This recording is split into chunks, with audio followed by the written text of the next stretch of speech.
দেখুন, গতকাল সরকার পক্ষ থেকে কপিল সিব্বাল, রাকেশ দ্বিবেদী এবং শ্যাম দেওয়ান এনারা সওয়াল করেছিলেন এবং যে কথাগুলো বলেছিলেন যে all India consumer price index মেনে ডিএ দিতে রাজ্য সরকার বাধ্য নয়। 2 নম্বর হচ্ছে সমস্ত ডিএ মিটিয়ে দেওয়া হয়েছে। 3 নম্বর হচ্ছে কেন্দ্রীয় সরকারের সঙ্গে প্যারিটি করার কোনো দায় রাজ্য সরকারের নেই এবং রাজ্য সরকারের যে আর্থিক অবস্থা তাতে ডিএ দিতে গেলে রিজার্ভ ব্যাংক থেকে ঋণ নিতে হবে এবং ওয়েস্ট বেঙ্গল লেজিসলেটিভ অ্যাসেম্বলি অর্থাৎ বিধানসভার অনুমোদন নিতে হবে। সেটা অনেক দীর্ঘমেয়াদী প্রক্রিয়া। আজকে কর্মচারী সংগঠনগুলোর পক্ষ থেকে আইনজীবীরা তাদের বক্তব্য তুলে ধরেন। প্রথম কথা যেটা তুলে ধরেন যে all India consumer price index হচ্ছে সারা ভারতবর্ষে একমাত্র স্বীকৃত সূচক। এর বাইরে কোনো রাজ্যের আলাদা কোনো সূচক নেই। কাজেই এই সূচক অনুসারেই সমস্ত রাজ্য সরকার এবং কেন্দ্র সরকার যখন দিয়ে দেয় তখন এই সূচক অনুসারেই পশ্চিমবঙ্গ সরকারকেও দিতে হবে। দ্বিতীয় বিষয়, গতকাল সরকারের আইনজীবীরা বলেছিলেন যে 1980 সালে 100 পয়েন্ট ধরে 1/1/2006 536 পয়েন্ট যে মূল্য সূচক অর্থাৎ all India consumer price index, সেটা একটা স্থির বস্তু, স্ট্যাটিক সাবজেক্ট। সেটার খণ্ডন করেছেন আমাদের আইনজীবীরা, বলেছেন না সেটা স্ট্যাটিক নয়। 1/1/2006 বা 1980 সালে ওই 536 বা 100 তখন দ্রব্যমূল্য সূচক ছিল, all India consumer price index ছিল।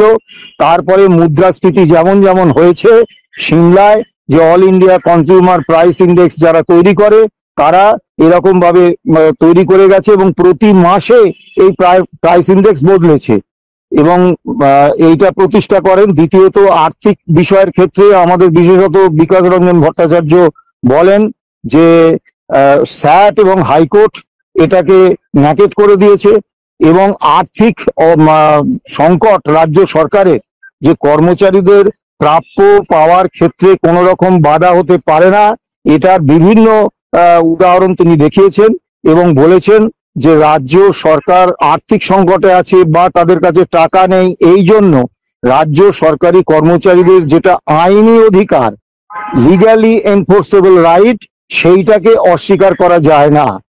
এবং সব থেকে আজকে যেটা গুরুত্বপূর্ণ ঘটনা ঘটেছে আমরা দেখলাম যে যখন ওই আগের সরকারের আমলে 27 মাসের বকেয়া আগের সরকার দেননি এবং এই সরকার পে কমিশনের 48 মাসের বকেয়া দেননি, এটা যখন আলোচনায় আসে কর্মচারী পক্ষের আইনজীবীরা তোলেন, মাননীয় বিচারপতিরা বলেন যে এটা তো সেই মহাজনী কারবার হচ্ছে, মহাজন যেমন বলে আর হবে না, এতে সেই রকম।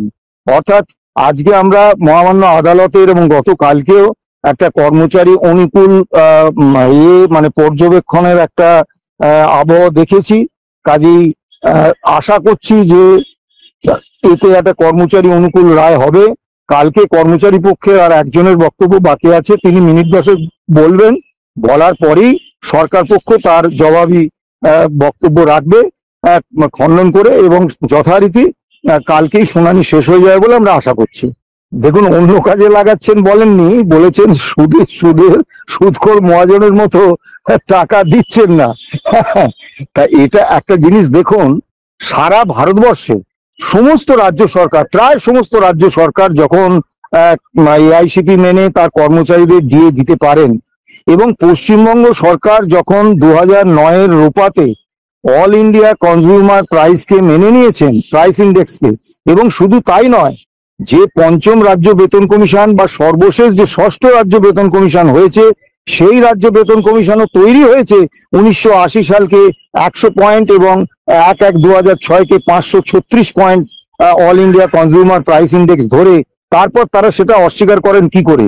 অর্থাৎ এই তির্যক মন্তব্যে মাননীয় বিচারপতিরা সম্ভবত রাজ্য সরকারের যে কর্মচারী বিরোধী দিকটা সেইটা হয়তো তুলে ধরার চেষ্টা করেছেন, কিন্তু মাননীয় বিচারপতিরা এটা কৌতুকেশ্বরই বলেছেন। এই নিয়ে আর বিস্তারিত কিছু বলার অবকাশ নেই। দেখুন, 2022 সালের 28শে নভেম্বর প্রথম সুপ্রিম কোর্টে মামলাটা ওঠে।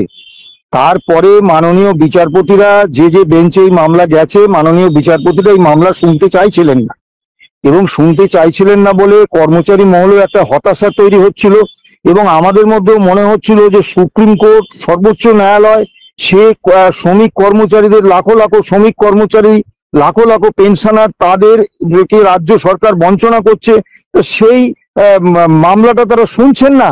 এবং এর আগে এমন ঘটনা ঘটেছে যেটা আমাদেরকে হতাশ করেছে। যেমন আপনি জানেন যে এর আগে একজন মাননীয় বিচারপতি মামলা ছেড়ে দিয়েছেন, কারণ সোশ্যাল মিডিয়ায় নাকি কর্মচারীরা অতি উৎসাহ প্রদর্শন করছেন। তো এই কারণে কোনো মামলা ছেড়ে দিলে সোশ্যাল মিডিয়ায় যে কোনো মামলার আগে তার সম্পর্কে অতি উৎসাহ প্রকাশ করলে তো কোনো মামলাই কোনো বিচারপতি শুনতে পারবেন না। কাজেই এগুলো যে অজুহাত, এটা বুঝতে আমাদের হয়নি। কিন্তু যেহেতু সামগ্রিকভাবে আমরা একটা বৃহত্তর স্বার্থে লড়াইটা করছি, আইনি লড়াই, সেই জন্য আমরা মহামান্য সুপ্রিম কোর্টের বিরুদ্ধে কোনো বিরূপ মন্তব্য করিনি, যাতে মহামান্য সুপ্রিম কোর্ট আমাদের বা কর্মচারীদের উপর কোন বিরাগ ভাজন না হন, বা এই আমাদের কোনো হালকা মন্তব্যে যাতে সুপ্রিম কোর্টে আমাদের মামলাটা ক্ষতি না হয়। কিন্তু দীর্ঘদিন ধরে মামলাটা যে মহামান্য সুপ্রিম কোর্ট শুনছিলেন না বিভিন্ন বিচারপতি, এটা আমরা বুঝতে পেরেছিলাম।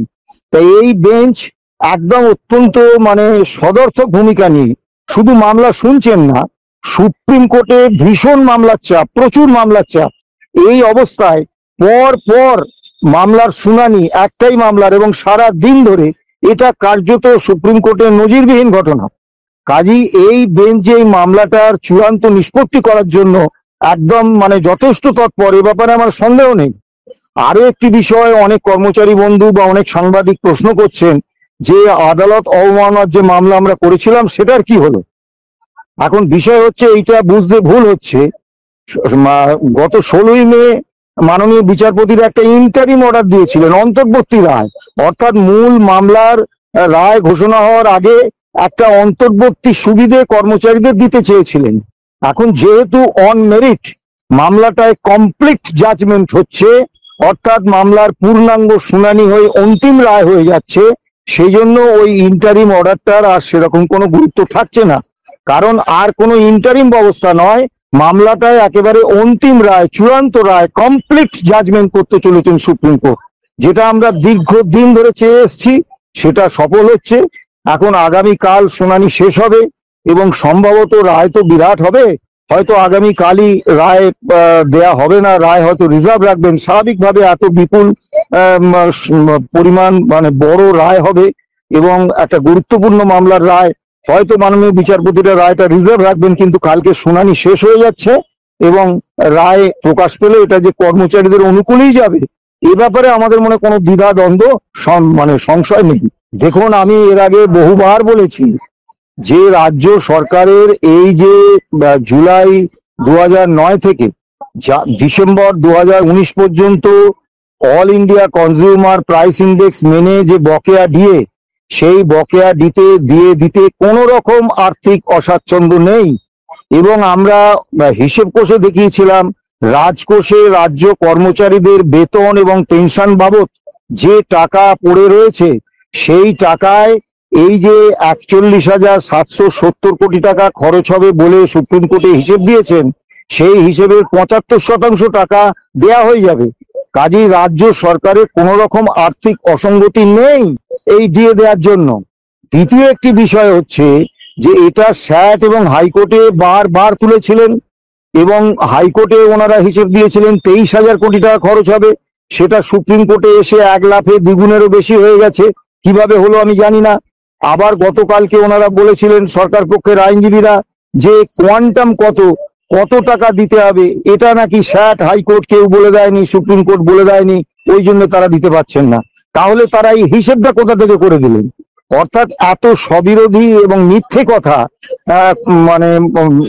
সরকার পক্ষের আইনজীবীরা বলছেন আদালতে, যেটা হাস্যরসের উদ্রেক করছে। কাজেই আর্থিক সংকট এটা কোনো বিষয় না। মনে রাখবেন, এটা কিন্তু সর্বোচ্চ ন্যায়ালয়ে কমপ্লিট জাজমেন্ট হচ্ছে, একেবারে শেষ রায় হবে। কাজেই গণতান্ত্রিক ভারতবর্ষের সংসদীয় গণতন্ত্রের আইনি ব্যবস্থায়, বিচার ব্যবস্থায় সর্বোচ্চ নিয়ন্ত্রক সংস্থা হচ্ছে মহামান্য সুপ্রিম কোর্ট। একটা অঙ্গরাজ্যের রাজ্য সরকার যদি সুপ্রিম কোর্টের রায় না মানে, তাহলে তো সারা দেশে বা রাজ্যে একটা নৈরাজ্য তৈরি হয়ে যাবে, অ্যানার্কি হয়ে যাবে, সংবিধান বলে কোনো বস্তুর তো আর তাহলে অস্তিত্ব থাকবে না। কাজে এটা সম্ভব নয়। একটা রাজ্য সরকারের ইন্টারিম অর্ডার সে না মেনে আবার এমএ পিটিশন করতে পারে, কিন্তু যখন কমপ্লিট জাজমেন্ট হওয়ার পরে ফাইনাল রায় হয়ে যাবে মহামান্য সুপ্রিম কোর্টের, তখন সেই রায়টা মানবো না, এটা বলার মতো দুঃসাহস কোনো রাজ্য সরকারের হবে বলে আমরা মনে করছি না।